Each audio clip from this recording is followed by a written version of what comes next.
For Herlock Sol, I am Skegevetter, and welcome to the Norse Code. Today is a first for the Norse Code. We have a special guest, my good friend, David Dave. Adkins. How you doing, bud? Pretty good. How about yourself? It's been a rough day, but not too bad. Good. I can tell your hair's turning gray. What hair? On your head. There's long, beautiful locks. So we met, about a year ago. Probably a year and a half. Yeah. So I should point out we are currently in Gettysburg. We were in a room at the Farnsworth Inn. We just did a Thor's Hammer ritual over at Nature's Touch, which is where we originally met. Yep. It was their grand opening, and Michelle had a bunch of people come in dressed as Vikings, which included myself and you. Which I was the Wish Viking. Yeah, At the time. We called him the Wish.com Viking. For those watching on YouTube, clearly you can see he's looking a little bit better. Much better now. Check out the Nature's Touch page. You'll see all the pictures of all of us. Yeah, and you're welcome for that, by the way. Yeah. Thanks. He saw my stuff and he Fangirled. Or boyed. whatever. I don't judge. Yep. Exactly. We're wearing dresses. But so. yeah, he needed to he needs to catch up to my costume. Modern times. Or ancient times. Yeah. Very true. So, gotta ask you, how did you end up getting into the whole Viking thing? Well, that is a rabbit hole, as everybody deals with in life. People with religion, Christianity trying to be forced down your throat. I felt like I did not fit. I always gravitated towards Nordic stuff without realizing it. Again, growing up, family members said, oh, like this animal's name's Thor, or this animal's Loki, or whatever. Kind of got me interested, and I didn't know why I was interested. Always felt like a piece of the puzzle was missing. And as you're growing up, kind of realizing more, like, oh, Marvel's cool. Oh, my favorite character's Thor. Why is that? Or hearing all these stories, folk tales, certain ones catching my eye always had to do with, again, Thor, Loki, Odin, till, I guess really, probably about the time that I met you was really when it clicked. Like, I felt like I belonged. I had a place that, I wouldn't go here. I wouldn't suffer because I believe this. I believe that. Nordic religion, you're not judged based off of who you are. You're judged off of what you do. You honor the gods. You honor yourself. Therefore, you are honored. It's not you wear this, you suffer. You say this, you suffer. You do good, you receive good. Simple as that. Could not have said it better. Yeah, no, I mean that's exactly why a lot of people get drawn to Norse paganism is it's very accepting. Yep. Now, there are some small sects that are not. Right. Unfortunately, I have encountered a few of those who they're like, well, this is how it is. This is where you need how it needs to be, and if you're not this, you're doing it wrong. It's like, well, you can't prove it. Exactly. Like what we have for Norse paganism, historically, is very limited. Right. We have a little bit of it, archaeological evidence. We have a little bit of written stuff, all of which that was written after the Viking era by Christians. Yep. Supposed Christians. It's quite possible that Snorri Sturluson was a closeted heathen. Right. But like I was on a Facebook page and people asked for, if you have costumes, let's see them. So I threw my picture up there and I got blasted for wearing face paint. I call Vikings didn't wear face paint. How do you know? But where is your evidence of that? Yep. We have no idea whether they did or didn't. They probably did because pretty much every other tribal group that's similar to Vikings anywhere in the world wore face paint. Yep, and it's really funny you say that because I've heard, another thing I've heard, again, growing up when I'm, again, trying to figure out where I fit in, being drawn to the Vikings, one thing that I've always heard growing up is where anybody you talk to, women are, supposed to look all sexy, this or that. What are men supposed to be? Tough, strong. You smell good. you're scrutinized for being feminine. You know, Vikings, from anywhere that you've asked in history, they smelled good, Yep. they looked good, they took care of themselves. Anywhere else in many other cultures, you know, men were the ones who looked good, like animals. You know, take birds for example. Birds are the attractive looking ones. The males are. Yeah, Yeah. correct. You know, and it's the same thing. The way I see it is the same thing with Vikings. You know, you go to any other culture, men are wearing this. They're wearing this type of paint to look good for this. So, again, that brings back to everything else. You know, Christianity. Well, and going to the archaeological side of it, out of all of the Viking relics that we have, the vast majority are combs, Yep. ear picks, all kind. It's not really a toothbrush. I forget what they called it. It's kind of like a toothbrush. It's a stick with. Like root. Yeah, it's Yep. the type of root. Yeah. Yeah, And I it's actually kind have of some. rough. Oh, do you? I used to, yeah. You can actually get it off Amazon. It's a type of root where you actually flatten the end, you bite it, it opens up like bristles, Mhm. and you take it and you rub it, and what it does is it actually gets under the gums. Mm. And again, dentists tell you not to do that because, oh, it's not clean or good enough, but you look at this, it literally fans out like a toothbrush.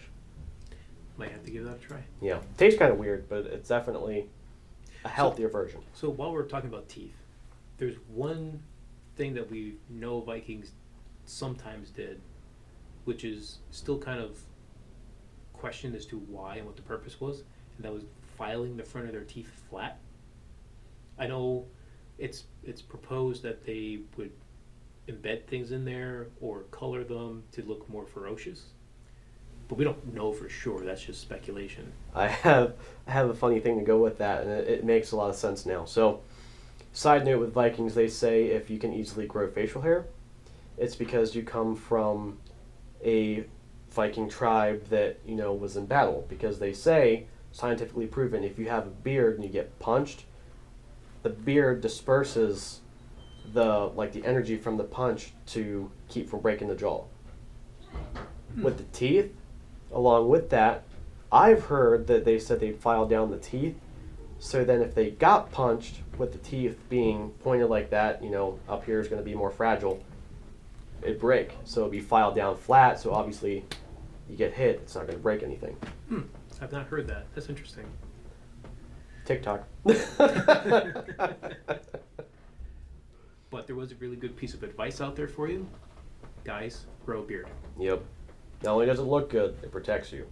I'm going to step away from Vikings for a moment. There is a very interesting study done in the late 80s, early 90s. So Native Americans are phenomenal trackers. Right. So in Vietnam, the U.S. government would go and recruit Native Americans to be trackers over in Vietnam. Right. And when they first started doing it, they would go out, find the best trackers, then take them, put them through a boot camp. I am sorry for all the noise. We are in a bed and breakfast, and there's people moving around outside. Building was built in the early 1800s, so walls are paper thin. And if you watch carefully, you might see or hear a ghost too. So. It is supposed to be haunted. This is the Farnsworth Inn. Yep. Yeah. But yeah, so they would bring these Native Americans come in. They'd go through boot camp, and one of the things that they made them do was cut their hair. Right. All of a sudden, they couldn't track anymore. And at first, they thought they were just being pissy because they made them cut their hair. But it kept happening over and over and over again. So finally, they decided, okay, the next group that comes in, we're not going to make them cut their hair. And then they continue to track. So this group of scientists decided to study it and try to figure out why. What they found was you pick up a lot of information from the environment through your hair. Right. So having more hair actually connects you to the earth. So longer hair, longer beards helps you to connect more with nature and be able to track better and be more like you could pick up more on subtleties in the way the wind's changing, right, or smells, or for some reason, if there's danger around, if you have longer hair, you pick up on it better than someone who's, clean shaven. Right. So every single male that was involved in the study, by the end of it, decided they were never cutting their hair again. They all grew big beards, grew long hair. Now, obviously, I don't have much hair on the top of my head anymore. I feel like a lot of people always would be like, honey, I have an excuse as to why I can't do this because I am bald. Yeah. Nice try, but I Bill. got the facial hair. Yeah, it still counts. Yeah, and I can tell you that when the wind changes direction or picks up a little bit, I typically know it long before anyone else that I'm with because you feel Yep. the beard move And you can see it. well, I mean, if you're looking down, sure, but Or it blows. Well, I mean, yours is long enough to blow back in your face, but that typically happens when I'm on my motorcycle. yeah, I can see that. Yeah. Or, all right, I'll share an embarrassing story. I was riding my motorcycle. Was it my motorcycle or my truck with the window? Anyway, I was out somewhere, and there was wind blowing, and something like started fiddling with my ear, and I freaked out. Only to find out that it was my beard blowing back and blowing in my ear. So, do you want a equally embarrassing story? Of course. So, again, I'm a utility locator, locate underground utilities. I'm deathly afraid of spiders for some reason. I was out driving in my utility truck, and for some reason it started down by my leg. I'm deathly afraid of wolf spiders. I was driving and I seen this big brown object run across my leg. My first thought is, oh God, that's a spider. But then I'm like, oh, that's too big to be a spider. Nothing. So I'm driving. Again, I feel down here.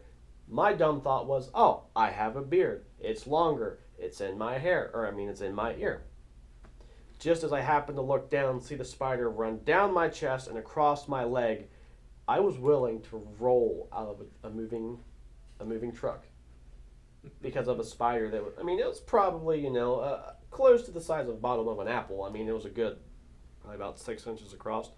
Again, I assumed it was my beard.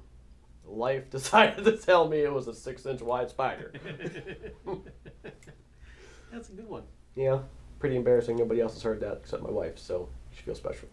Well, now all of you know it. Yeah, feel special. You're now all my wives. Or husbands, whatever you prefer. So just remember, this is your anniversary. He owes you a present next year. Yep, or you owe me one too. Either way.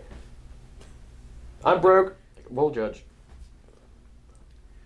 So we just came from doing a Thor's Hammer ritual at Nature's Touch. Yes. I led, invoking Thor, bringing him down to bless some Mjolnir pendants so that the wearers would be protected. So we did that. That was really interesting. Really good. I had, for those of you who are avid listeners, I do meditations a lot, and sometimes I actually get to speak with the gods. And this past Monday, I was actually told that Thor was going to be there tonight. I didn't tell anyone but my fiance about that. And prior to recording this, what was it that you told me? So, for those of you who may be like me, I'm sensitive to some things. I'm an empath. I'm very, very, very unsure of myself when I shouldn't be. Super side note, I found out a couple months back that Thor specifically was helping me in progressing what I am and the best that I can. I never told nobody that he was essentially what I was told was going to be my guide. He was going to be there to help me lend a helping hand without saying, here's all of your answers. Tonight was the first time, and I am 24, so I'd say 16 years, because I was a very small child when I was fully open to everything. 16 years it's been. Tonight at your ritual was the first time I 100% knew that Thor was there. With all of us, right beside you, I could see him clear as day. Felt him clear as day with us. I would bet awesome. my whole life savings on it. Ask any empath, anybody out there, they will agree that he was there. That is awesome. That lets me know that A, I designed this ritual very well. You did. That Thor is in fact looking out for us. Always. It's always, as much as we believe, it's always good to have some validation. Yep. I agree firsthand. Yeah, I mean, I've been visited by gods before, but still. It's nice to know that, hey, you're not crazy. Yeah, exactly. Exactly. Yeah, that was a really good ritual. It was a lot of fun. I tried to keep it as historically accurate as I could. I made some modifications to that based on, the fact we were doing it for a number of people, and typically, like, you wrap up the hammer and then you would bury it for 9 days and 9 nights. We weren't going to do that, so we just kind of talked for 9 minutes. Yep. Talked about Thor and Mjolnir, and yeah, everybody really seemed to enjoy it, which is great. Yeah. I'll definitely be doing more of those, and that's Nature's Touch in Gettysburg, Pennsylvania. I will be advertising when we do more classes and rituals and things like that. So keep an eye out for that. And yeah, so that was a good time. Now, one of the things that you and I share in common is crafting. Right. Like, we're always building stuff, working on things. I know you're really getting into the leatherworking now. So what kind of projects are you working on currently? It's one of those things that might sound silly. The way that I take my craft is I would willingly throw away a $500 object that I made to redo it if I don't think it's perfect. So I'm trying to get through that. So I am making things that other people see. So then I get, oh, hey, that looks really good, as a validation for me. Because again, I might see, oh, this rivet's a little bit off, or this design is a little bit not symmetrical to the other one. I want to get rid of it, make it perfect. So I might make, I'm in the works of making new chest armor. Something that everybody's going to see, something that I'm going to know every single flaw, but as to where I see the flaws, you will see the perfections. Yeah, we're typically our own worst enemy. Yeah. I know I'm guilty of that. I can't tell you how many times I've made something, and whenever I look at it, the only thing I see are the flaws. Yep. Everyone else looks at it and is like, no, that looks perfect. Yep. I'm like, well, no, because if you look right here, there's a mistake, and like, you can't even see that. It's like, well, I know it's there. Exactly, and that's a perfect example, because right now, tonight, again, at the ritual, I was wearing my entire outfit. Didn't make my clothes, but I was wearing all my armor, which again, you'll see if you see the Nature's Touch page on Facebook. I made all of that. I could look at that, look in the mirror, and see every problem, and I was not proud of it at all. But the simple fact of you being the reason that I got into this said, congratulations, you're no longer the Wish Viking. That stamp of approval told me that I'm doing something good. No, it looked great. I will share with you a secret that has helped me, especially with my Norse stuff. Drink when you're doing it? No, I'm just kidding. No, I never do that. Never. No, I made a character. So, I mean, obviously Skeggy Venture is not my real name. That's just what I go by. That's my Viking character. He has a backstory. He has a whole life that I'm fleshing out the details more and more as I do more. And that helps. So when I first started making my whole armor and my costume and all that, I borrowed some things that were, most of it's Norwegian in origin. Some of it's Danish in origin. Right. Like, okay, well, how can I make a historically accurate costume and justify that? Easy. Skeggy Vetter is Norwegian who married a Danish woman. Right. And then there's a few things that were a little bit more English influenced because it seemed more practical to me. Yeah. I'm like, okay, how can I justify that? Well, he was in the Great Heathen Army. He raided in England, and he picked some things up along the way. Right. When I have things that are imperfect, like in my armor or whatever, well, got damaged in battle, or he had to repair it while in an encampment, It's not going to be perfect. Right. My cloak is a Rowana cloak, which is Celtic.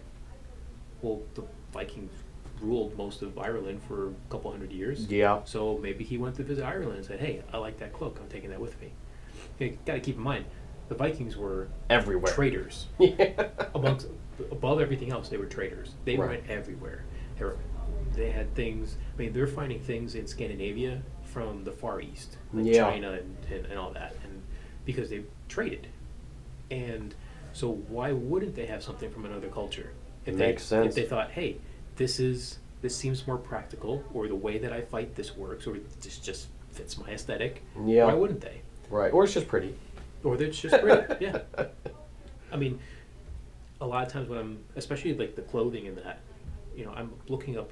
Okay, historically, what was their clothing look like? What kind Right. of fabrics did they use? And like, okay, this is the Viking pattern.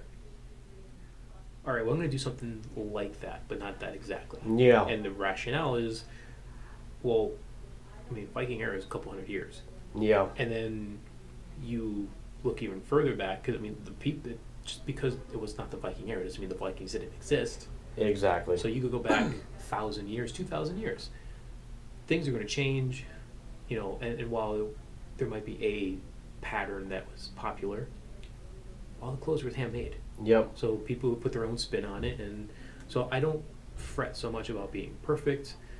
The Vikings, everything was hand stitched, nothing was perfect. So having that story, that backstory, has really helped me to accept the flaws. And in some cases, I purposely put those flaws in because using modern techniques, I can make it closer to perfect. Like, Right. well, it wouldn't look like that. It would have this flaw in it because of the tools they were using. So I Yep. purposely put that flaw in. Yep, and the best part to add on to that I really like, that's actually, again, because of you, helped me through my crafting problems, is, again, when I make something like bracers, for good example, I am learning new techniques how to do things. If I put them side by side and one's a little bit off, or, each rivet's not perfectly in line, again, we're talking hundreds of thousands of years back. There wasn't a machine making it then. Obviously, it's going to be imperfect. There's going to be these little flaws. It wasn't made to look great. It was made to be practical. It was made to Right. be useful. Oh, who cares if that rivet's off? It's still holding it together. It's still going to block a shield or a sword. It doesn't matter. Exactly. So that just really, really gets me through my problems. Now, a couple months ago was a different story. Yeah. Yeah, it is a tough thing to overcome. It's something I've struggled with my whole life. When you're a maker, you are your worst enemy. You are Yep. your biggest critic. Yep, 100%. Yeah. But I mean, that's good to an extent because it drives you to do better. Right. And as long as you're constantly trying to improve, what you did is not bad. It's a step in your journey. Right. Because I've seen the very first bracers you made. Rough. They were rough, but they weren't bad considering how little leatherworking experience you had at Right. the time. Now I saw your new ones tonight, and they are significantly better. Yep. But there's still a lot of room for improvement with them. So the next one you make will be better still. Yep, and then to add a little funny story about that, and this is for anybody out there who is like me, my biggest problem is I've always been told, even as a small child, thankfully not from my mother, because my mother always would say, the sky's the limit, you control what you do. Everybody in my life has always told me something along the lines of, if you start something new, do it small. You mess up, it's not going to hurt your confidence. I'm the complete opposite. When I first met Bill, obviously I went on everybody's favorite thing, Amazon, bought a tunic, bought my pants, which is the pants I'm wearing right now. That's all that I had. I was my biggest problem because I always wanted to get into leatherworking. I never felt that I could do it. You inspired me to do it because you're like, hey, well, if you do this, it's really simple, really cheap, it'll look really good. I did that. I decided to start out with chest armor, which was about 3 months of living hell between bouncing back and forth from my very great friend here, YouTube, everything. And all you had to do was just take a shirt in your size, draw a little pattern on it, cut it out, and there you go. If it makes you feel any better, my very first leatherworking project was a custom tooled seat for my motorcycle. That's worse than even mine. That's like, if your ass cheeks are a little uncomfy on a long ride, you're screwed for the rest of the day. So I say that's a lot harder. It was definitely harder than it should have been. Yeah, that was not a long ride motorcycle. Yeah. Yeah, I used the thickest leather I could get my hands on, like those 10 ounce. Yeah. Because I thought, it'd be more durable, but it's also My rougher. problem. Yep. 9-ounce chest. No. 8, I think. Try to put a needle through that. That was no. No, you got to pre-punch those holes. Well, I did. The problem is the needle Yeah, wasn't strong enough. Yeah, you need big holes for that. Yeah. Yeah. But yeah, no, you're definitely been improving. I mean, I haven't known you all that long. A little over a year, and I'm gonna say 2 years. There's some change in there. yeah, like a year and a half, something like that. And but yeah, you've definitely made huge improvements. Yeah, which I appreciate. A lot of people are like, I hate being criticized. I'm one of those. I might look like I hate it because I have a resting bitch face, but deep inside, it's one of those things of like, I learn from that as to where I think it's horrible. You're like, oh, this looks great. You do this, it'll make it better. That helps, So keep on criticizing. Well, it's not even criticizing it. Well, it's I guess you could call it constructive criticism. Yeah. I've been doing it for years. When I see you, making mistakes or doing things or not doing things that make it better, how are you going to know if nobody tells you? Exactly. Right. So, I mean, I typically, with anybody that I give that kind of criticism to, constructive criticism, I try to be, it looks great, But not sugarcoat it. Here's some ideas on how to make it better next time. Right. Because there's always going to be a next time. Oh yeah, always. And if there's not, there's a problem. Yeah. I mean, I just forged the shield boss for my new shield. That video is coming. That will be only on YouTube because it's one of my crafting videos that, there's no podcast for it. That's just Sit down, take your shoes off, eat some food, watch the video. Yeah. But yeah, I hand forged that. That's the first time it's not my first time forging, but the first time forging sheet metal like that. Right. It was a learning process. Oh, for sure. The end result I'm pretty happy with. My hand still hurts. Oh, I can imagine. It's been 3 weeks. My hand still hurts. But while I don't have plans on making another shield anytime soon, I will be making another shield boss for you. Right. Thankfully. He's my hookup. Some people got drugs. I got me one of these guys. You can't get on drugs if you get all my money to you. I used to be really big into duck hunting, and one of the sayings in duck hunting is get your kids hooked on duck hunting and they'll never have money for drugs. Yeah, ours is just Viking stuff. Or hobbies in general. Yeah, I was going to say, I think we both have a lot of different hobbies, but... Yeah, and all of mine are expensive. Oh, yeah. Don't even get me started about mine. The cheapest that I could probably get into on some of my hobbies, the cheapest bare minimum was $150. So, I mean, leatherworking is a relatively cheap hobby. Like, you could get the basic tools really cheap. Yeah. The leather itself is the expensive part. Fun fact, for anybody who is worrying about tools like I did, this guy was using a crochet hook for the longest time in some of his other work. Yeah. But yeah, that was my first very important tool for leathercraft for about 6 months was a crochet hook. Hey, I used it. I used crochet hooks, and I still use them in leatherworking from time to time, even though I've gotten better tools. Yeah. Sometimes it's just the right tool. It's just natural. Like if you're like used to using something like that, it's like, especially when I found out you did it, I didn't feel dumb anymore. Because I'm like, somebody's gonna come in here one day and be like, oh, how'd you make that? Crochet hook. Felt like I was just gonna get my head slapped backwards. Well, so there's a tool that I use. This is probably one of my most used tools for tooling leather, and that's the spoon tool. Yep. Before I had one, I would use an actual spoon. Yep, I did that. Not ashamed.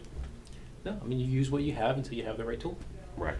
In some cases, using the wrong tool will make you appreciate the right correct tool, but it also will force you to become creative in how you use it. Yeah. And then when you get the correct tool, not only does the job get easier, but now you have those creative ideas for using that tool, and you can do other things with it. Yep.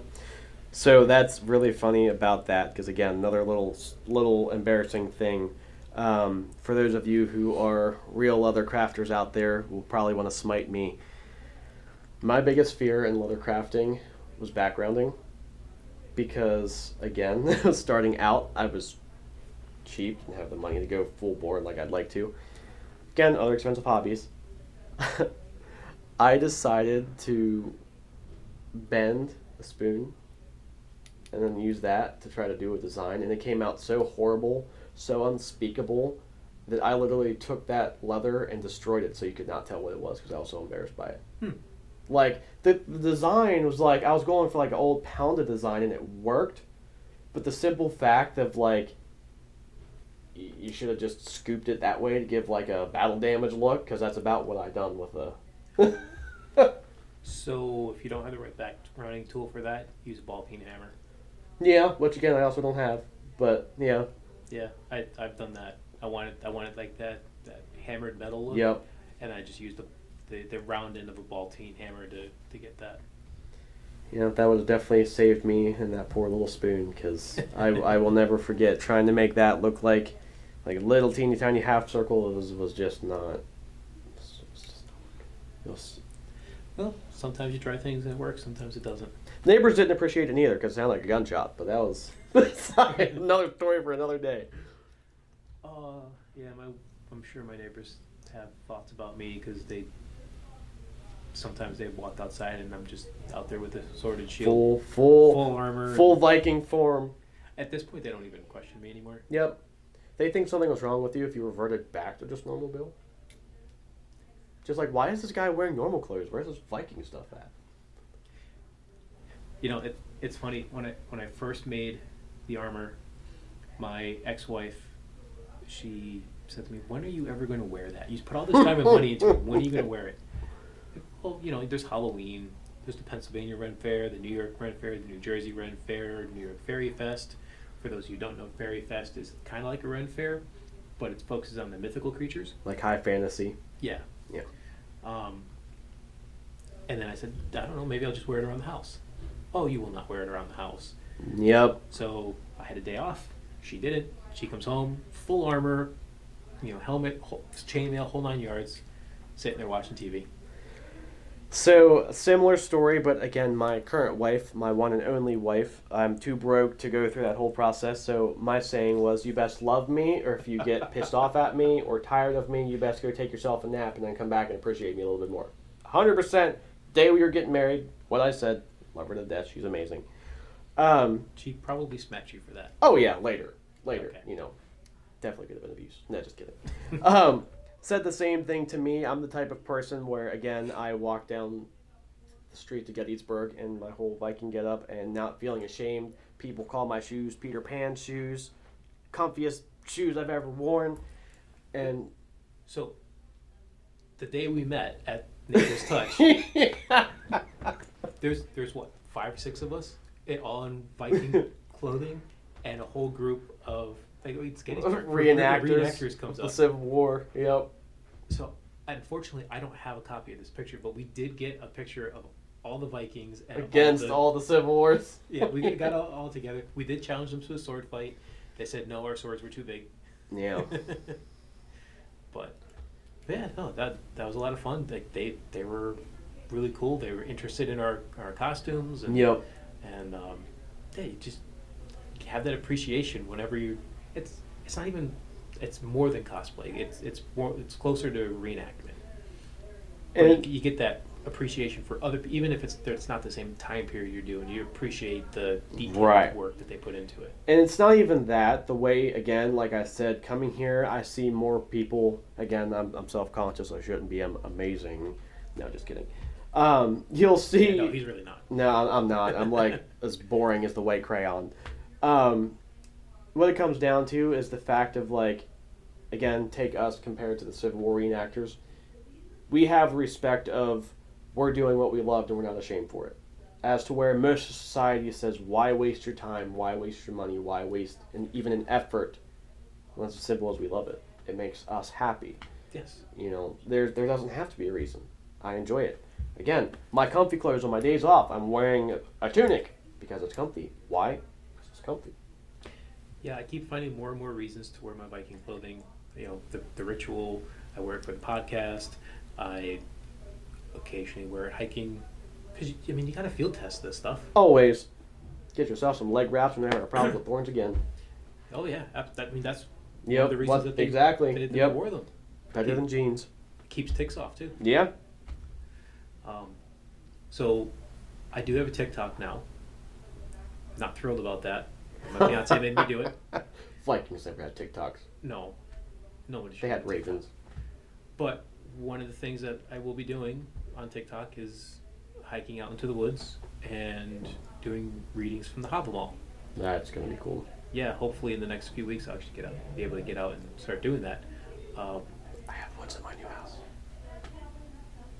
You don't own the house yet. That's okay. Future planning. But yeah, hell, most of the time when I go to Nature's Touch, I end up wearing Viking clothing. You got to. Yeah, and then I wear it to work sometimes even.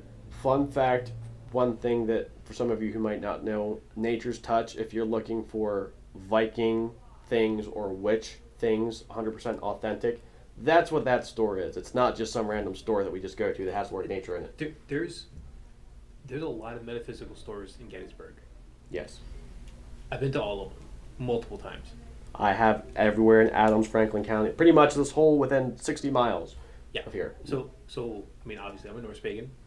My fiance is more Celtic Yeah. leaning, and so we always go to these shops and see if there's anything interesting or different. A week after Nature's Touch opened, so this was long before their grand opening, but when they had their soft open, Right. I was in town, and it was a rough day. Yeah. I was not in a good mood, and we just saw the sign, and we saw Viking approved on the sign. I'm like, Viking? They specialize in Norse stuff? Yeah, we have to go in there. And instantly became good friends with Michelle. Yep. And your mother Daphne, who works there. Did meet you for a couple months after that, but yeah. So Nature's Touch is not only the most beautiful metaphysical store I've ever been in. Like they got the atmosphere down Yep. perfect, but they cater to witches and the Norse. They have a whole room of really cool Norse stuff Yep. that you don't find anywhere else. And I know that for a fact because some of it I make, and I only make for them. They just got a whole shipment of decorative shields. Made by? This guy. Yep. I'm pointing to me for those Yeah. listening. Or, in other words, his fingers, he has 4 other ones pointing back, pointing towards me. But, again, I don't want to toot my own horn. Yeah, I made the shields. I approved them. Then seek your With approval. my heart. That's okay. Still gave it. You're welcome. All right. Well, thank you very much, David, for being on the podcast. I'll definitely have you on again. Because I'm amazing. You can say it. It's okay. No, I'm here. You're amazing. I know it'll make that little thing beat skip, but it's fine. You say it. You're all right. Yeah. That's pretty. Yeah, maybe we'll even do a hike in our Viking clothing and record that at some point. Definitely be doing some more rituals at Nature's Touch. See you there. And I hope I recorded that ritual. I had the camera on. We'll see if it actually recorded, because when I went to look at it afterwards, It was black. Looked off. So I will be posting that. As I said, I have the TikTok now, and you can also find us on Facebook and YouTube and Instagram. So like, follow, subscribe, all that great stuff. Everything because you deserve it. If you don't, David might blood eagle you. I'll try to hold him back, but I don't want to have to ruin my only pair of tunic pants, but if I have to, again, this guy deserves it. He's the best guy I've ever met. I don't usually like people, and if I like him, that's saying something, so... well, thank you. Of course. So, thank you for listening. Thank you for putting up with David. Always. Very much appreciate it. Until next time, have a good night.